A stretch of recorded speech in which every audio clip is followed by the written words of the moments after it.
এই যে ওই জায়গায় এই যে ক্লোজ শট হয়েছে উপরে বিসমিল্লাহ আছে সব বিসমিল্লাহ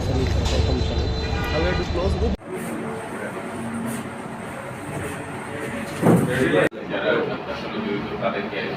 তাদের দেওয়ার বক্তব্য যেখানে অন্ধকার মানে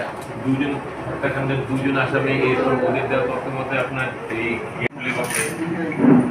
এরাই আপনার এই কাজগুলো চোরাই অটো করেন একটা যে কোনো পুলিশের যে কোনো সংস্থা যারা তদন্ত পেয়েছে নারায়ণগঞ্জের ছায়া তদন্তকালে বিভিন্ন সিসিটিভি ফুটেজ এবং ভিকটিমের তথ্য প্রযুক্তিগত বিষয়গুলো বিশ্লেষণ করে এবং গোয়েন্দা তথ্যের ভিত্তিতে এই ভিকটিম সোহেল মিয়াকে হত্যাকাণ্ডের সঙ্গে জড়িত থাকার অভিযোগে সুজন মিয়া এবং শফিউল ইসলাম হীরা নামক দুইজনকে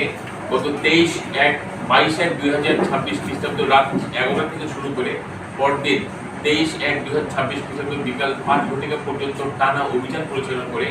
এই হত্যাকাণ্ডের সঙ্গে জড়িত এই দুই আসামি সুজন মিয়া শফিউল ইসলাম হীরাকে গ্রেপ্তার করা তাদের দেওয়া তথ্য মতে